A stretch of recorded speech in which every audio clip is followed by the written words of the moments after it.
this. Going live here. Tom Caldabiano. Everybody loves Raymond 360. Talking to everybody. Let's hit that for go live. Yes. Is that going live? Yes. Awesome. Hello, everybody. Welcome. Let's turn on another thing here. Maybe that will help us. Happy after New Year's Day. Okay, let's turn that on. Let's see where that volume is. Okay, that's Larry David. I'm looking at a picture of Larry David. Something went wrong. Okay. Hello, everybody. Let's put this up here, and then I'm looking down here. Tom Caldabiano, we're going to be talking today about Everybody Loves Raymond. A lot of new followers here. So for those that don't know, I'm Tom, and I was a writer on Everybody Loves Raymond, and I was kind of the informal photographer on the show. I took many behind-the-scenes photos. I knew Ray from before Everybody Loves Raymond, and we continue to be very close friends to this day. And then, of course, I became friends with Phil and everybody else on the cast. So I posted, let me see, I don't know if I have my phone here. Let's see. Oh, I don't even have my watch here. Okay. So I can show on my iPad. That would work. Welcome, everybody. Let's look at some of our comments. Yes, hello, Ryan. Happy New Year from lovely Wisconsin. Hello, Karen in Plymouth. Are you guys are caught up, right, with the time change with us? Hello. Yes, 2025 would be the year of Raymond. That would be very nice. For it to be the year of Raymond. Hi, Mona. Let's see. Happy New Year. 4 degrees Fahrenheit in Montreal. Okay, so I feel bad because we are here in Hollywood. For those that are new, I'm talking to you from what they call Hollywood, California, and it is only going to, I don't think it's going to even hit the mid-70s today. So a little empathy for us. That would be nice. Hello, Annabelle. Yes, our very dear fan who attended many episodes and, again, held the canister. Hello, Karen down in Texas. Wow, what a great group of so many people. Hello, Susan. So, Susan, your last name, I know we've talked about this before, but for those of you that don't know, Susan Stompanato. You married into the Stompanato family. I just saw a clip of Jay Leno talking to Bill Maher, and that name may have come up. Welcome. I wonder how are you guys doing all over the country? It's a blizzard in Kansas City, right? In the Midwest, you guys, I think all the way to Virginia, etc. All right. I posted here. Let me see if I can take down, this is what I call a trusty iPad, which has not updated. Why is it not updated? Let's see what's going on. Why it hasn't. That's Raymond. Okay, let's go around. So I'm going to pull up these pictures as soon as this updates. I don't know why. This is the last picture it's showing, okay? That is before Christmas. Raymond with a little bit of chocolate on his face. So I posted some pictures of Patricia Heaton's Christmas party, and I noticed on the Facebook page some people under the pictures of Doris Roberts' party, people wrote, "Oh, can you tell us more about those parties?" So that tells me that I'm not reprimanding, but that people have not seen our live broadcast here. And for the people that have joined us so many times, I don't like to bore them, but you can't assume that people have watched everything that we've done from the beginning, and even your favorite person that you listen to. I'm not saying that's me, but you miss a couple of times because you have a life. Okay, so this is now updated. So I posted this picture today. Well, let me catch up on Instagram before I get into this. Hello, everybody, looking at comments. So I'm looking at a feed. I see Facebook, I see Instagram on a separate screen, and I don't see YouTube at all. And I don't know that anybody's commenting on YouTube, but they could. Yes. Okay, great. Okay, Leo, I see your question. Let me get back to it. Let me just catch up. I've seen every episode of Raymond. Yes, Little Red Jersey Girl. So I think a lot of people on here have seen every episode of Raymond many, many, many, many times. And I think one of the things that I'm trying to do, trying to do is keep the show alive, talk about the stories, mention what happened behind the scenes and what people are up to nowadays. Here we go. Let's go to Instagram and catch up on some of these. Hello, Kathy. Hello, Bobby S. Aloha. Leo, Tom, I just saw Monsters Ball over the break. Peter was great. Just curious, did Peter need to ask permission from the network? And Phil, how does it work? Does he need to ask permission to make a movie in the off season, etc.? As far as I know, no, because if you're shooting and you're not missing anything, so not to get into the boring legal stuff, but if your contract is to do X, Y, and Z, meaning you are to appear in this TV show, unless he's missing an episode, it's not like. And I know that certain places, like I think the Food Network might have really ironclad things, but Peter was a star before ever was Raymond. He has negotiating room. So the goal of the network is just to not have the series hurt in any way. Let's just say that everyone's coming from, we want the show to be successful and everyone to make the most money. So that movie that you're referring to, Monsters Ball, Peter, it's some pretty racy stuff in there, if I remember. So there's for someone of Peter's caliber, when he goes to join a sitcom like Ever's Raymond, an unknown show. So in many ways, don't judge because you love the show so much, but it's a little bit of a risk, a step backwards, potentially for someone who's been a movie star. And so when they go to negotiate and the head of the network says, Peter, not only are you going to do our show, but you have to get our permission to do any other movie. Then Peter's agents say, oh, that's so funny that you bring that up. And the answer is no. If you want Peter, he's free to do this, this, and this. The only thing he can't do is something that might bring, but it's movie. So he's playing a character. So even for now, Raymond's show, No Good Deed, there's a lot of swearing. And for a lot of people, it's really tough to hear Raymond swearing. But he was in Vinyl, which had a lot of swearing, a lot of violence in The Irishman. And so that's just a personal aesthetic. So the short of it is, I guarantee you that Peter Boyle did not have to ask permission. Now, had he said, I'm doing this movie and it goes into our shooting season, Phil, so I have to miss the first 2 episodes, then Phil would be like, well, that stinks. And that might be a problem. So there you go. Okay, Leo. I hope that answers your question. But I think, I'm sure Disney children's stars probably have more of a thing on them, more, what do I want to say, little contractual paragraphs of what they can and cannot do. Hi, I love Everybody Loves Raymond. I'm reading a comment. That's not me. From AHR Chemo. Now, that does not sound German, but you are in Hanover, Germany.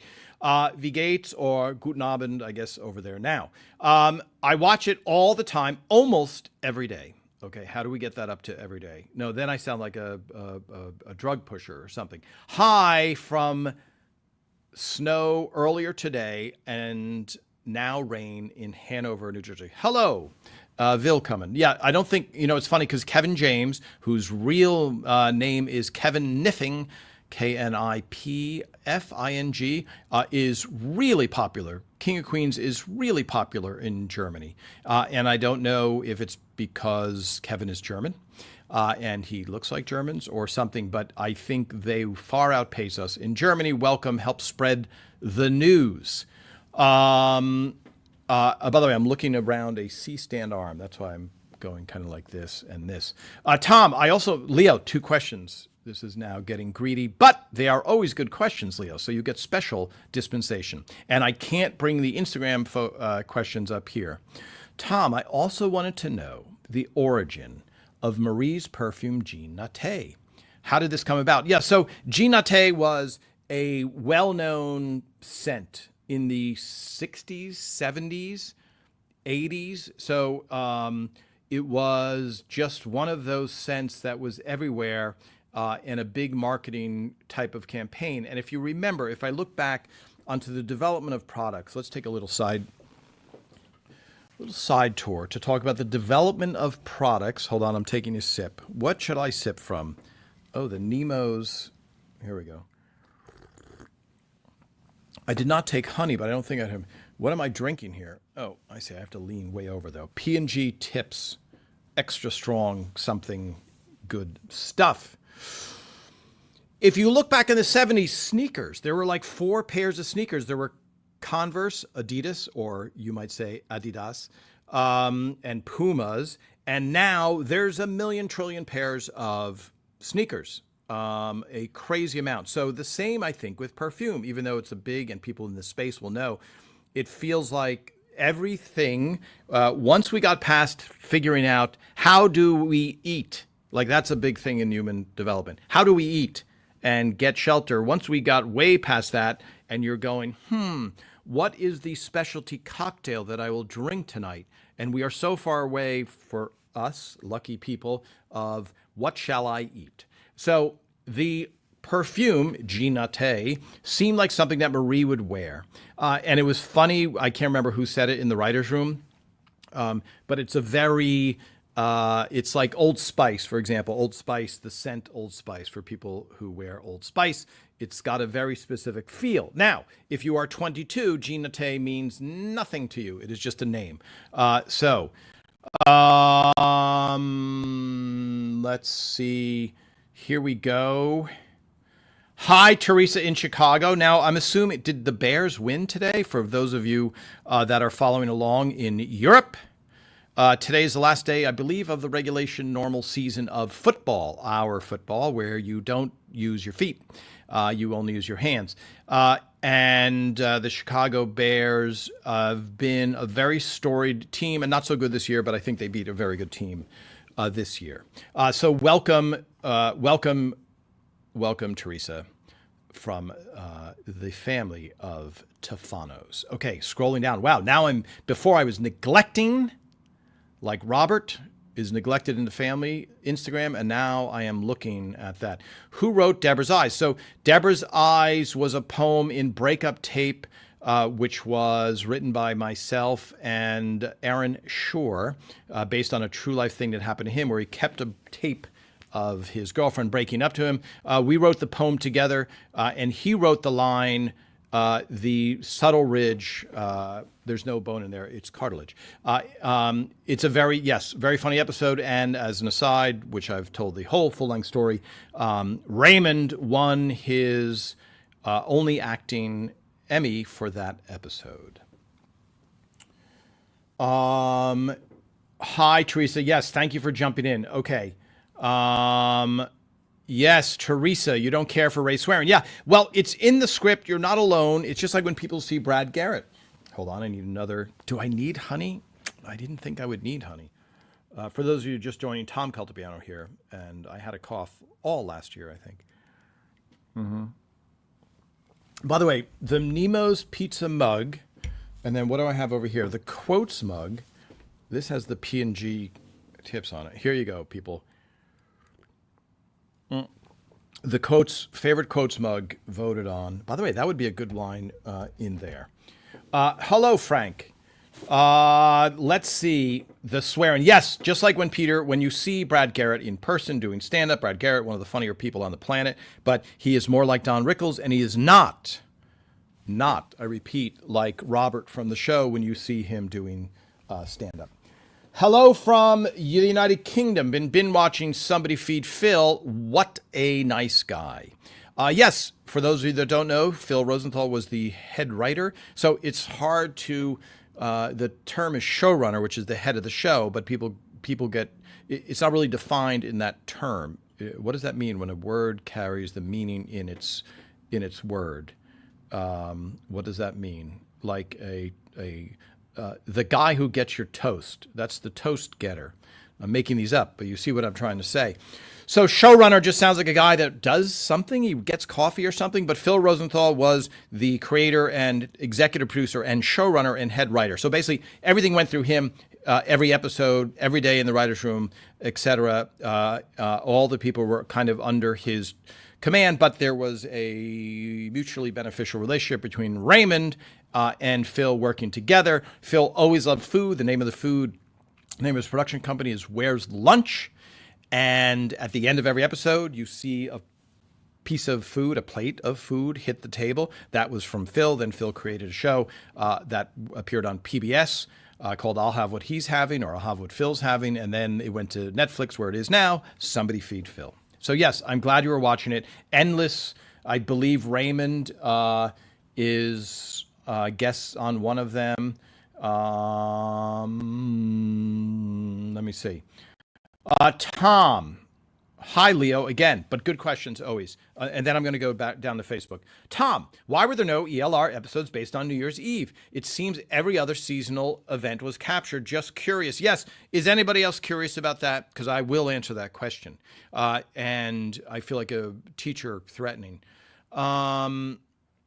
The short answer is, and it's hard to get your head wrapped around it now because you can stream at any time and it's on whatever streaming services. I think we're on Peacock now and other things, TV Land. Maybe, is it still on Netflix in Canada? Anyway, back then you had something called Sweeps Weeks, and that was the shows aired. You aired and publicized your show for the Sweeps Weeks, and TV viewing fell off precipitously between Christmas and New Year's because people were busy. They weren't in their daily routine of like, I'm home on Monday night and now I can watch my favorite show, Everybody Loves Raymond. No, people were going, oh, we have to visit our in-laws, our relatives, or do this. We have to go do driving. I can't stand the sight of people, etc., but I still have to see people. So that is the reason why New Year's Eve was not a show, just like 4th of July. I know we're in the United States here, but anything that aired in the summer was considered not. That's when you burned off your reruns. That's when you would air shows that are terrible, like Seinfeld at the beginning, where you go, this show will not amount to anything, and so we will air it in the summer, and we don't get hurt because nobody really cares. So that's the short of it, Leo. Okay. So now let's see let's go back to the other question. Wow, I was going to get to this. I was going to get this brand new scan. Is that not a great photo? I don't think Patricia Heaton has seen that photo. I will have to send it to her. But that is Patricia Heaton, the dreaded Parker, who is her husband in real life, David Hunt, and Shelley Woodhouse Collins, who was the makeup person. So when you see me, Tom, taking pictures of Patty in the mirror, you often see Shelley there giving me the stink eye because I'm in her way. Okay, so let's catch up on. Let me see. The problem is if I scroll to the end, then there's other questions that I miss. So I'll talk more about Patty's party. Okay, let's go here. Hi, Karen. Did Ray's dad ever imply that one of the twins was homosexual tendencies? We were just wondering the other day watching What's Wrong with Robert. Karen, that is an excellent question. So Ray's father in real life, Albert Romano, who I spent a decent amount of time with, he would smell the kids' heads. You know, he would go, I'm sucking in that youth. Give me that youth. The line, I'm going back to the pilot. He smelled the kids' heads. He changed Ray's outgoing message, which made Ray's real wife, Anna, cry because when her friends called in, they said, if you're calling for, Anna, leave a message here. If you want to get a hold of Albert Romano. And so it was a nice invasion of privacy.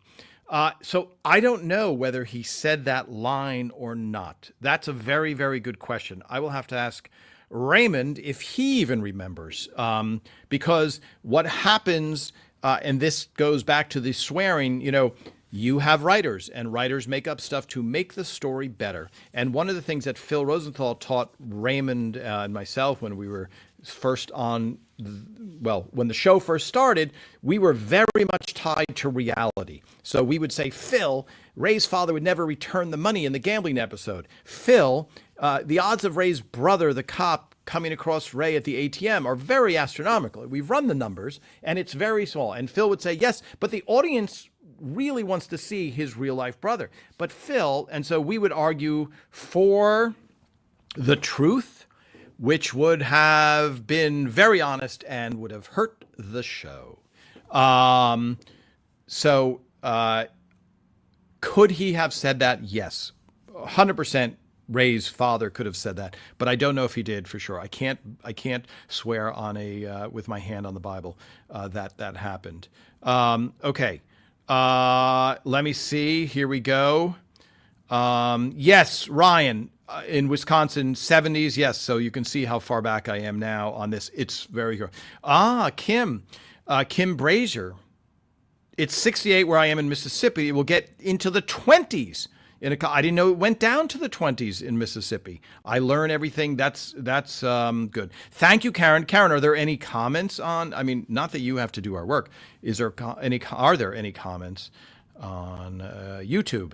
Okay, we just answered that. Great. I don't mind the swearing. I watched Yellowstone and the swearing was off the wall. Didn't bother me at all. Yeah, Mona, certain people, it's all an individual thing. That's personal preference. What you do have to know is Ray's hired as an actor and he didn't write the script. On Everyone's Raymond, he was in on every single word. I had a question about the Civil War episode. By the way, controversial episode. A lot of people don't like that episode. Did it have anything to do with the reenactors at Bethpage Restoration Village on Long Island, New York? My family was very active there. Hi, Gail. I don't think so is my guess. That episode was written by Tucker Cawley, who was from Virginia. And I think he's still from Virginia, and his father's down in Virginia. His father, of course, worked for a law firm. Maybe it's his law firm, or he's a partner in a law firm for the lawyers out there. Don't get all up in arms if you're a partner and saying there's a big difference between working for and a partner, but that is where the Lucky Suit letter went to his father in Virginia. And when Ray and I were doing a stand-up comedy show at the Kennedy Center, his father was in the audience. I remember us introducing him. So my guess might be that's why it's more because Tucker was from the area where a lot of that came from. Okay. Hello, Washington State. Love the show and love the actors. Well, welcome. Welcome, Anna Montenegro. Is it Lanutza? That's, I think, how you would say it. Okay, wow, so many questions today. Hi, Jamie. I am doing well today. The question is, hello, everybody. Wow, saw No with Ray and Kevin James on Netflix and Brad on a Seinfeld episode last night. Wow. Yes, Maxine, you saw Grilled, and you also saw Brad as the auto mechanic, right? Is that correct? Yes, which he was very good. Yes, Paula, I would agree. Ginate just sounds very funny. It sounds very fancy, and it's something that, yes, your aunt would probably wear. Hi, Henry. Henry, you ask a lot of good questions. Kudos to you. Were there any lost episodes like filmed but never aired? You know, that question has come up. We all love the show so much. And I think the hope that, if there was only like 7 more Beatles songs that we didn't hear yet, 10 more, I Love Lucy's and whatever, because the I Love Lucy, I think there was the pilot, which wasn't found for a while, but then found. So the short answer is no, nothing. A network television show, I think by the end of Raymond, would you guys care to guess how much it costs to make each episode by the end of Everlo's Raymond? Who would like to guess? Let's see if we get any guesses in before I answer that. And let me ask a few things. Yes. Okay. What happened to Shamsky, the dog, in the later seasons? I don't recall seeing him in the later ones. Yeah, he kind of went away. I think it was just not part of the storylines. Dogs are not easy to work with. And maybe the real Shamsky went away. Not that you guys could tell. Oh, I'm bringing up, sorry. Okay, so a couple guesses, $2 million. The guess of how much it costs to make a network show, going back to Henry Wong's question of were there any lost episodes. By the end of the series, it was costing $6 million to make one episode. So when you have a budget of $6 million, you do not spend that and then don't air it. So even at the beginning of the series, I think it was $1 million at the beginning of the series. So most companies don't go, we didn't like that episode, so we're just going to bury it. Now, having said that, the show was so well run and so by Phil, and there was almost no scenes. There were very few scenes that were cut. When we would do something called the table read at the beginning of the week, we would time it. There was a person there timing it. Ellen Halpern would say, we're 4 minutes over. And so on some shows, you have to deliver a show to 22 minutes exactly. So she would say, we're 4 minutes over. And Phil would go, okay, we have to look for places to cut because we're not even counting the big audience laughs that slow down the show. So other shows might have a table read and they might be like, okay, we're at 35 minutes. Okay, great. Let's shoot it all and we'll cut it down. So Phil was not that way. Phil was like, look, let's cut it now. Let's not waste time. And so there's very few even cut scenes. One of them is, I think it's No Thanks, the auto show. There's an auto show scene that got cut completely. We had cars on the set. We got sponsored by, I think, Chrysler. Yes, Chrysler, because there was a Prowler. And Ken Ornstein asked me to take pictures of it so he could send it to Chrysler, and it felt bad because it did not air. Okay, back here. Here we go. Let's see. Frank's however was an ongoing theme. Yeah, I think gay brother, I always appreciate it. Yes. So, Frank was a very old school guy. And so that's, there was a lot of stuff that he said. And, we've talked about it with the certain change and certain judgmentalnessism, which I believe is not even close to a word.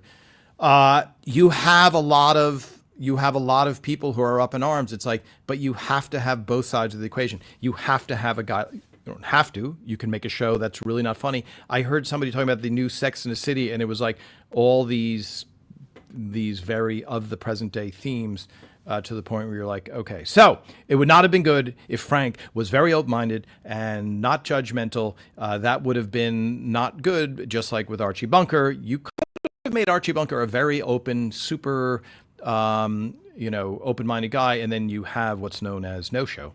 Okay. In the season's greasing episode was the yellow paper perforated, where Ray, Frank, and Brad ripped off their parts about them, and was it all written out or just indicate Ray rip here? Seemed to rip so easily. Yeah. Excellent question for Rhonda in the props department. Thank you, Annabelle. Really good question. Yes. When Robert is ripping that out, it came out so perfectly. So my guess is yes, something was done to the paper. That's a really great question. Wow, that would be a great one. So Rhonda, I promised to have Rhonda Robinson, who was the props department person, head of props. She was the entire run of the show. And anything, just so you know, a prop is anything that the actor touches. So the big fork and spoon, they were set dressing until they were not. Until the actors touched them, then they became a prop. And that's why where is the canister? Yes, the canister's somewhere around here. By the way, I have to try a treat here. We tried the party rings, which were surprisingly good. Now, Karen in England, I know you said that they're more a kid's thing, but they were really good. So, very unique flavor. I will say that. I was expecting fruit or something else, but that wasn't there. Okay, let's see. I would like to know how the scenes were changed in front of a live audience. During a play, the stage goes dark, or a curtain is used for set change. Yes, Susan, excellent question. Okay, we're getting into the nuts and bolts of the show. What you're seeing is me thinking. So here's how, Susan, here's how it worked in a nutshell, because I'll do an entire show where I take us through an episode with photographic evidence, etc., to back up my story. What happens is the audience, the 200 people, are sitting in a bleacher. They're looking out at the audience. They're looking out at the stage. In front of them is Ray and Deborah's living room, never changed except for occasionally, like the Robert's wedding. And I'm trying to think of what other episode did they not have that in front of them. Robert's wedding, I know, because the wedding, the chapel was in front of us and the reception area, and I'm in the set because I was taking pictures that they used for the end of the show. So let me think now. There probably was another one. But the 200 people are facing forward. They're seeing the action in front of them. They're also seeing monitors above their screen. When they say cut, the stage goes dark, but not completely dark because people are walking and working. And so Mark Sweet, the warm-up guy, would jump up and go, okay, tell me where you're from. Oh, okay, Susan, you are from somewhere, I'm going to guess by your name, Ohio or New York or someplace else in the country. And then they're engaged by the warm-up guy. In the meantime, the cameras are all on pedestals. They're called, not pedestals, they're on dollies. Sorry. First season, we were on something called PEDs, which is the cheapest way to shoot a show, where the camera operator moves the camera and replaces another human being, which costs money. So they're on dollies. 4 cameras move to the set where there's going to be a scene. So let's say they're moving to Ray and Deborah's bedroom. All 4 cameras go to Ray and Deborah's bedroom. Now, in the meantime, they don't see anything on the screen. And now they'll go, the first assistant director will go, let's go on a bell because we're ready to shoot. You hear, bah. When that happens, all of a sudden the screens come up and they're live. And now you see what you see on TV. You see Ray and Deborah's bedroom, and then the scene takes place. They do it at least twice, and then so on and so forth. So that's what happens. If there's a scene that they don't want to reveal something, they put a black, just a big black material, rolling wall in front of what they don't want you to see. Okay, I'll give you an example. I think on that episode, No Thanks, Ray gets hit in the face with ice cream. So just off camera, there's Rhonda, the props woman, is holding ice cream and she's going to throw it at Ray.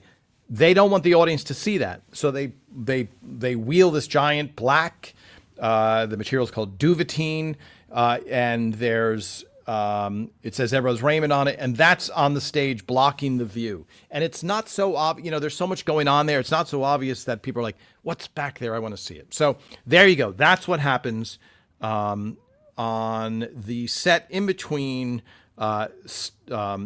scenes. And when they go up the steps, there's nothing up there but a staircase going back down.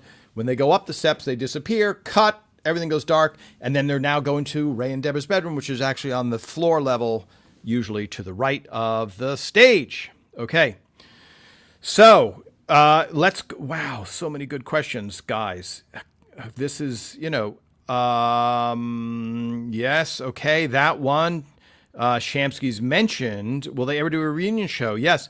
Anne-Marie, they're the plan. What we're trying to put together is a reunion clip show where Ray and Phil and the cast reminisce about their favorite parts about the show. We show clips, talk about stuff now, etc. That, because we're coming up on a big anniversary very soon. Hi, Ryan. How much of the $6 million was catering? We had a really high catering budget. I will say that.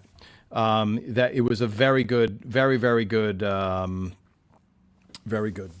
episode. Hi, Karen again. I think the last time Shamsky was seen was the episode where Amy lost her virginity. Oh, yes. You heard Robert say, beat it, Shamsky, and he lumbered out of the bedroom. It looked like a different dog, though. Yes, I'm not a dog expert, but that could very well be. Susan, okay, there we go. Yes. I mean, I think you have to have, what's interesting is, talking about attitudes, you have to have, there's I'm trying to use the right words, but there's changing standards. So, Lucy and Desi never shared the same bed. I think the Brady Bunch never shared the same bed. And now you're almost seeing people having sex on camera on primetime television. So things have changed considerably. So I think now when you see the attitude, somebody right now who's 80 is not surprised by Frank's attitude in any way for the most part. They're just like, yeah, just like smoking. What doctors recommend which cigarettes? It's comical when you think, or sad, but it is that way. Hi, Lynn. Frank and Ray are at the barber's being shaved. Who were the barbers? Yes. Wow. Are you trying to stump me? So one of the barbers was a comedian, off the top of my head. Stanley is his first name. And I just saw him at Hiram Caston's. Did I see him at Hiram Caston's, or I saw his relative at Hiram Caston's? Wow, Stanley, and I'll think of it. But yeah, so they weren't barbers, they were actors.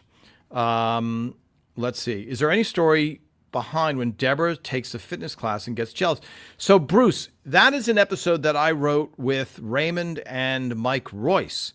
And for the life of me, and because usually like Young Girls based on a true story, Breakup Tape, Jazz Records, all true stories, I cannot remember how we came up with that idea. I'll have to ask Raymond if he remembers, or Mike Royce. That's probably the only episode, because we talked about it before. I think Ray and I talked about it. Said, well, how did we come up with that idea? And so I don't remember. Okay, but excellent question. We have to really put that up. In Marie's vision, how did they make Brad's? So that is Brad. Paula. That is all Brad. Sorry, let me finish the question for those of you only listening. I'm bringing these comments up. In Marie's vision, how do they make Brad's upper lip not move? For that's the Tur Tats episode. Brad's a great actor, but that would work really tough to talk like that without help. I don't think that's Brad. That is definitely Brad. Who wore more makeup? I don't know. Don't know how to answer that. That's a makeup person things. Maybe the dinner they had out when Robert. Oh, sorry, I missed a question. Maybe interesting. By the way, let me get to Patty's Christmas party. I completely forgot about it. You guys are so lucky. I crawled on my belly into the bowels of my basement, and I pulled out some old photos, and then scanned them, and then I posted some of them. So this was 2005. This was on the same proof sheet as Pat's Secret. Do I have it? Let me see. Let me reach over and see. Let's see what we have. Yes. Okay, you guys are very lucky. Who is this? Okay, yeah. So there we go. So for those of you that are new, I took 30,000 photos. They're on something called a proof sheet. A proof sheet looks like this, 36-ish frames all together, so you don't blow up. There's the writer's room, okay? There is Aaron Shore, Jeremy Stevens, Raymond, Mike Royce next to, there's Ray standing, there's Phil sitting at the computer. And here we go. So there are pictures of Patty's Christmas party. Here, sorry, I'm going to lock it in. There we go. Don't worry, I'm showing you better versions. But that's what a proof sheet looks like. Pat's Secret, which tells me, even though Pat's Secret was the second to last episode to air, it was not the second to last episode to film. We filmed it in December. So now here we go. Here, let's go. Wow, I feel like I tried to show this a while ago. There again, yes, Shelley Woodhouse, Colin, Deborah, and David Hunt in their living room, in Patty's living room. I'll have to find out the date. One of my favorite shots that I just discovered. Fred Willard, yes, come on, camera. You so want to focus. There we go. Fred Willard looking very Christmassy. I don't know who he's talking to Patty. I don't know who the woman is. I don't think it's Georgia Engel. It doesn't look like her to me, but it could be. I have to look through more photos. Here we go. This is a real inside glimpse. Their old kitchen. Not that it was old then, but there is David preparing some food. You can see Patty deep in the background, kind of looking at the camera. Okay, let's get that bad boy to focus. Yes, come on. You really would like to focus, wanting to focus, not going to focus. There we go. I will zoom in. That is in their kitchen. A lovely house where they lived for a while in the proper term, I believe, is either Mid Wilshire or Hancock Park, adjacent or Hancock Park, period. There's Patty. Okay, I'm giving you an assist there. So for those of you, beautiful, and then now here's myself with different glasses, which, there you go. That is, oh, it's really having trouble. Okay, well, these are what I posted. Very festive. And Patty, I thought she was wearing, so here, let me do this. Let me help you out. Let me help the camera out. Well, I thought she was wearing a dress, but she is wearing, for those of you in the fashion, you know, I have to balance the point. I could talk only about writing, but I think I would lose a lot of the audience. So I talk about all things. So let's see.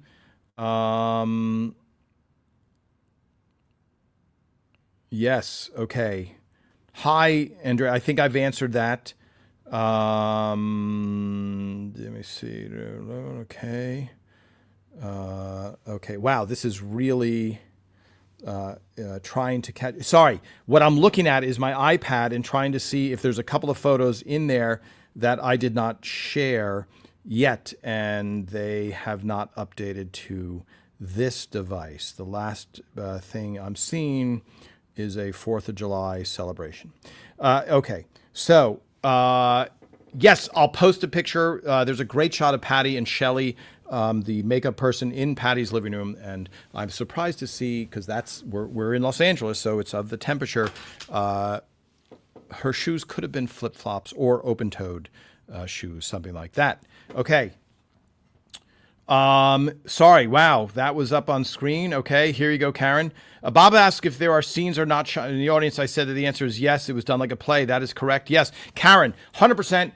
The way the show was filmed, by the way, I'm going to talk a little bit more about Patty's party, but the way the show was filmed, was like a play. You needed the audience to be invested, and how is it going to turn out? A movie, which has no live audience, is shot completely out of sequence. So when Raymond shot No Good Deed, he was shooting stuff out of sequence. So sometimes the big, I'm not giving anything away, but the big scene at the end is shot in the middle of the series. And it's also a single camera shoot, which all movies really are.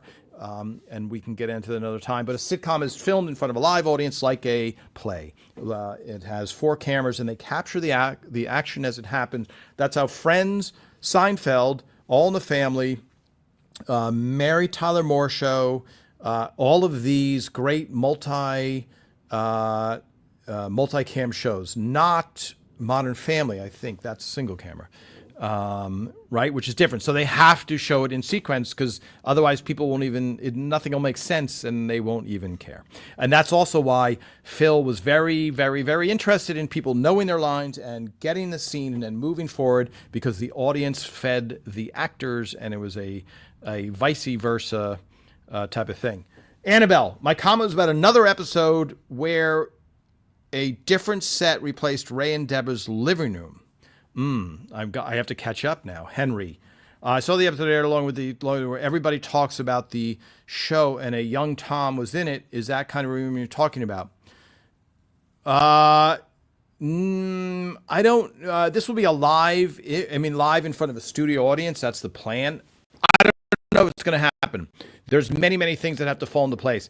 It's not just our desire, and I think by you guys being such loyal fans, there's a real need for that to come into, people want to hear, just like the Friends reunion, which was like a giant, event. This would not be as big an event, because Friends just was much more popular.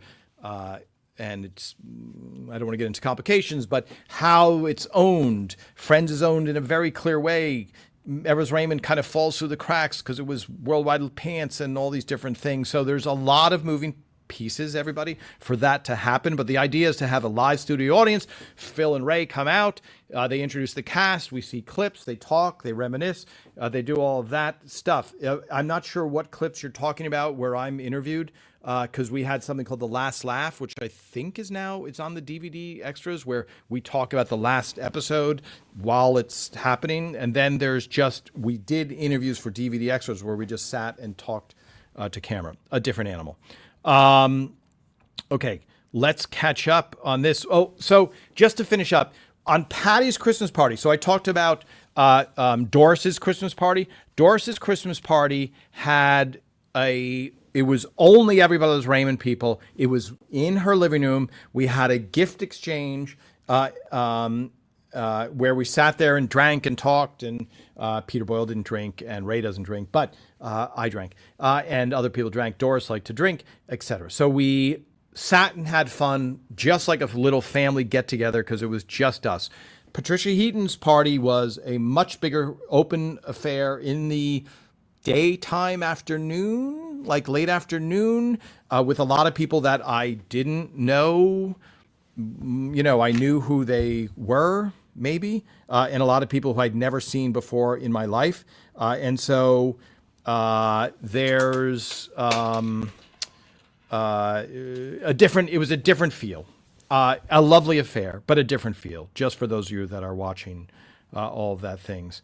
I think the Friends actors still make $20 million a year in residuals. Then there are billionaires who make a lot of money per minute.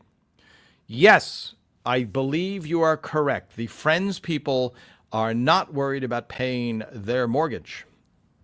Will there be a yes? Yes, that is the everybody. Sorry, I'm not.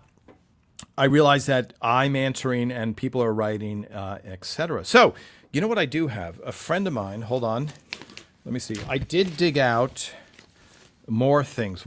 How much? Yes, look at that. Look at the time flies, people, when I visit you. Yes, so the clip with Raymond and Lisa Kudrow. So one of the things, the questions, did we talk about this already? I can't remember, because I've also spoken with people, friends they call them. But I wanted to show you, remind me, I'm going to get back to that Lisa Kudrow thing. Here's a few more. So here's this, I just have to scan. It takes me time, everybody. The ball. So this is the beginning, and I didn't take as many photos at the beginning because I didn't. I got more comfortable than when I thought maybe we'll do a book. So there's the ball episode. There's me and Raymond, or yes, there I am with Raymond. We're dressed almost identically. I know it's blurry, folks, and I know it's moving around. Ray getting dressed as Santa Claus. There I am. Let me see. I can probably post that picture of me and Patty and the Christmas tree and Mara McCallion, who did PR. Okay. Yes. And then some family pictures here. So that is Who's Handsome, the first episode with Monica Horan, etc. So these are proof sheets that I had pulled for Christmas episodes, which I just have to scan them. Let's see, what is this? Oh, yes. That's Patty's party. What is, here's Doris's party. Okay. So you already saw the Patty party. And then I have a lot more photos of Doris's parties. There we go. You've seen a lot of them. I won't bore you with those, but they are forthcoming. And here also is, let's see what this is. Also the ball, also another. So you can see, there we go. There is the ball episode, an adorable picture of Philip and Madeline Sweeten. Sorry about the reflection, everybody. I will scan and post some more of those. Snacks. Okay. We voted on the canister. For those of you that are going, why are we talking about this, Tom? I will tell you. In the writer's room, we had a bet going about what was better. Jeremy Stevens, who was a delightful gentleman and a dear friend of mine who's no longer with us, would bet and brag about how Hydrox are better than Oreos. So one day we decided to have a cookie tasting contest, and we would try and snack as much as possible until season 3. When Phil Rosenthal felt that he needed to get healthy, and all of a sudden all of our deliciousness disappeared. So I have been just tasting. I got introduced to some British biscuits. We call them cookies. Don't tell anybody at a party in America. I'd like some biscuits because you will not get a cookie. So now I'm trying to try as many as I can. And I figured, well, why not rate them and do something productive while I'm eating delicious sweets? So we have the original canister and we made some mock-ups. And there was a vote. And by the way, Blue way won. Everybody made a good point. Blue won the vote by such a long shot. I will post the results. But and all of you who liked red are correct. Red stands out more in the judging arena of being able to be legible. So we're going to probably do. Let's see. Here we go. So, okay, folks. For those of you that are watching and going, I don't know what you're talking about, Tom. Okay, I got to do this and flip this around. Yes. So we were probably going to do like 9.2 and 3.5 and 9.2. So that is in interest of giving people a reference like, oh, I wonder what this biscuit is like. Now, what do I have? Okay, I have here. So for my Canadian friends, which is not that many, I don't know, a lot. The show is very popular. Ray was very popular. We are trying some Canadian. So are these Canadian? No, this is British. How did this get in here? Okay, I have to eat something. Okay, so I think that was in the box, right? We talked about all of these. Did I try a Canadian thing last time? Okay, so I know this brand. This is a Tim Hortons, is a giant chain of coffee shops, etc. But I need something really Canadian, guys, in here. That's delicious. Okay, the more noise. These feel like a trip to the dentist waiting to happen. Okay, dill pickle. Wow, double. This is definitely not. This is more in the savory thing. Some crush cream soda. Okay, I'm not trying to torture you guys. I'm just trying to pick out something to eat because I always have the. Okay, here we go. Okay, this is. So I haven't started rating yet. Okay. Is this Canadian? Is this I know nothing coming from pure ignorance. Is this a Canadian treat? When would you eat this? Where have you seen this? Okay, let's see my Canadian friends. Let's bring these up. Oh, I did try something, and we don't remember what the name was. What might I have tried? Tim Hortons, yes. Okay. Ketchup chips are Canadian, yes. I buy them all the time. Yes, Mona, but I think those are British, right? Let's see what our Wisconsin friend Ryan says. I vote blue with a red outline. See, now, Ryan, you're throwing a curve in there. My graphics person is going to go like this right now. Okay, let's try it. Let's see. Great blue. We like blue. Everybody's liking blue. What is this one? Peter is eating almost every scene. Bloopers from him. How much food did he have to endure? Did he like it? Did you have a choice of your snack like red grapes? Always. Yes, Maria. Excellent question. Yes, he did like it. I'm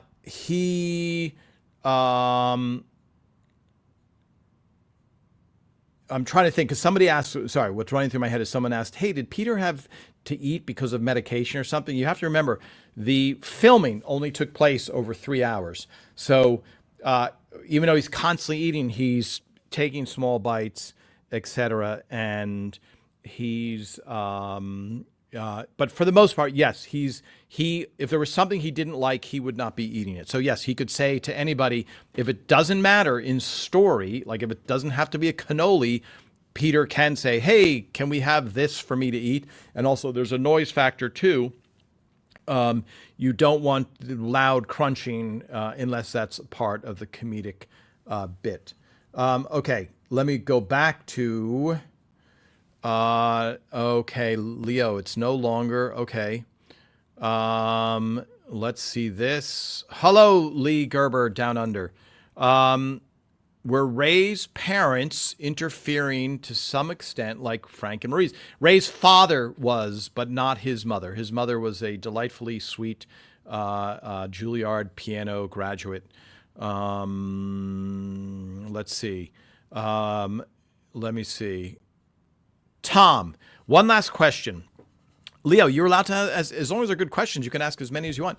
One last question, and your answer will settle a bet between my wife and me, right? Between me and my wife and I. I'm not correcting, Leo, I'm asking myself for my grammar friends. What was the age of Deborah and Ray in the series? My wife says mid-30s. Yes, I think your wife is correct. So in real life, Raymond was 38, I believe, when he got the series. And Patty was about the same age. And I think you try and play, well, you can make it up. It feels like you guys are playing 42. Like, okay, you guys are playing 31. Okay, you guys are playing 22. Then, Patty might be like, can I give you 27? Even though Patty looked great. So yes, mid-30s. What is your answer though, Leo? What mid-30s, early 40s, is there really much of a different, within reason? Of course, when you're turning 40, you're like, it is the end of the world. I am older than time itself and life is over. And then you turn 50 and you're like, boy, I wish I was 40 again. Okay. Do I reckon, hi Angie, do I reckon there will be any shows like this ever again? So this is an excellent question. By the way, I still don't, has anybody, I'm holding up, for those of you who can't see, I'm holding up bear paws, and then it seems like they went French on me. I guess it means bear in French. Is this a snack that you would ever see? Is this like, wow, I haven't seen that in years? Let me know, my Canadian friends. So the conversation about will there ever be a show like this again? It's very, very unlikely at this point because consumption of media is so short. In other words, it's 17-second, 30-second clips, etc. For you to get a network to be able to have a show on the air for 9 years, they really have to bet on that show. You have to have the perfect combination of the cast and the writers, Phil Rosenthal and Ray as a perfect team. And also, you hear our conversations now of people going, wow, Peter Boyle, sorry. Peter Boyle was in Monsters Ball. There's talk of him looking askance at homosexuality. The freedom to write comedy is not nearly what it was back then. And so you have all these factors. And also, networks are losing money like mad. So if you notice, a lot of times a favorite show on Netflix, for example, you'll be like, they only ran it for one season and then they canceled it. So that is a more common thing. That's a whole nother conversation. So I hope there's another show like this. I can't imagine. And it's funny knowing how long we've had shows. In other words, when I Love Lucy came out, you thought, well, there's going to be 500 shows of equal quality to I Love Lucy. And there wasn't, so, and now a lot of things are against, there's a lot of factors against a long-term show that's super clean-cut, family-friendly, etc. Okay, let's try these before. Have I gotten any answers from Mona? Molasses cookies, is that what these are? Deborah was having her 32-ish birthday in the pilot. Okay. There were a lot of potato chips. Yes, sorry, I'm reading. I'm trying to scan when I know these people. I don't like ketchup rings, but I do buy chips. And okay, we're learning the habits of Mona, which is always interesting. Do I remember Brad from Hollywood Squares? Hi, Jamie. Yes, I would actually help Brad write funny answers for Hollywood Squares. I think it was season 2. All right, let's take a look at what these are. These are molasses cookies, I'm saying. Oh, see, now this looks like a paw. This looks like a bear paw because The penguin, we were all disappointed. Here I am. The penguin, the British penguin, whatever it is, looked like a square, not a penguin, and people felt upset, used, misled, like a some type of scheme. Um, Children's lunch bear paws. Okay, so this is more children. Okay, let me just taste this.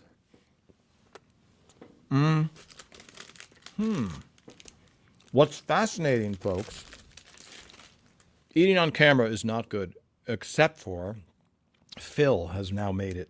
He has a mug. I got to take his mug out. Eat with your mouth full. What's interesting is even the party rings, completely not the flavor I was expecting. I don't know what I was expecting, and once again, I think not being an American treat, not crazy sweet, which is great because our cookies. By the way, what do the British call? I mean, what do the Canadians call it? You guys don't call these biscuits, right?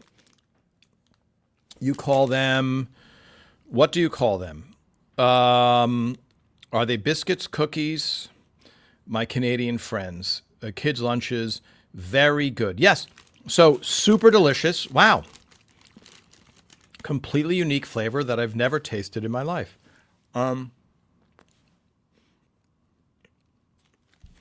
Okay.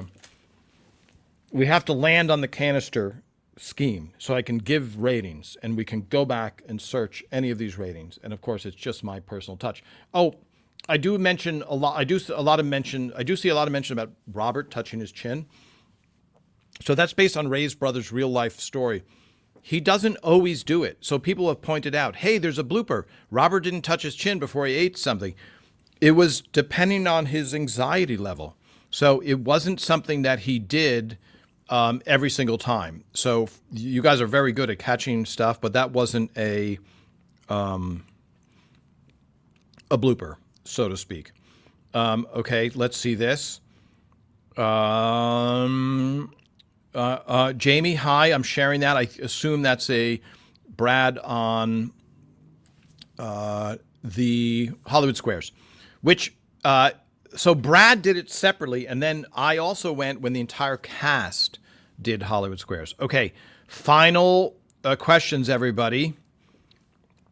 Kim, for me, there's no such thing as too sweet. Okay, Kim, we can go to Sugar Addicted Anonymous together. Maple Oreos, never heard of them. I will have to look them up. Okay, let's go over to our friends here on Instagram before we say goodbye.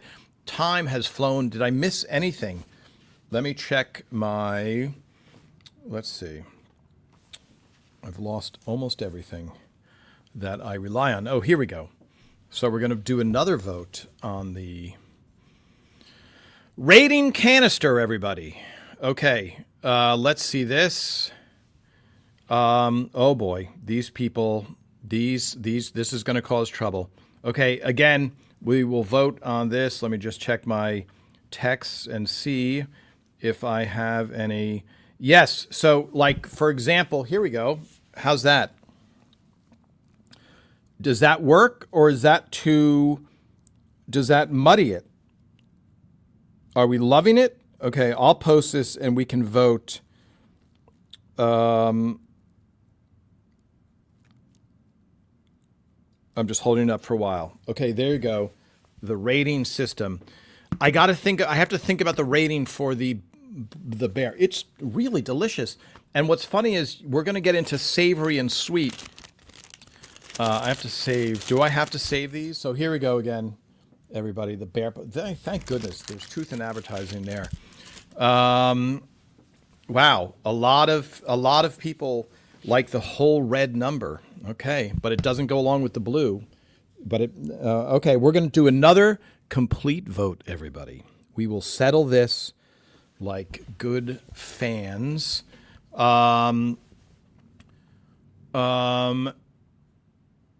Okay, Ryan, I still can't believe Canadians don't call Canadian cookies Canookies. Excellent, Ryan. Where were you when we were writing the show? Robert's injury from the bull. Robert acting. Brad Garrett acting. No injury in real life based on a real life rodeo that I think Jennifer Crittenden read about that happened in Queens, New York. Yes, Paula, thank you. By the way, suggestions for everything. I love the suggestions for everything. And also, I just want to say thank you, everybody, for keeping our Facebook page and our Instagram page so civil.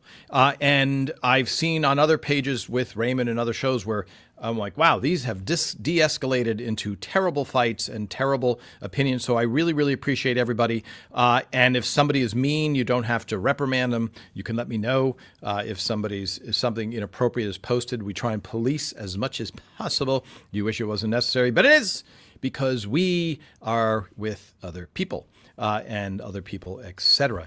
Okay, so let me thank you, everybody. Yes, now I'm looking at here.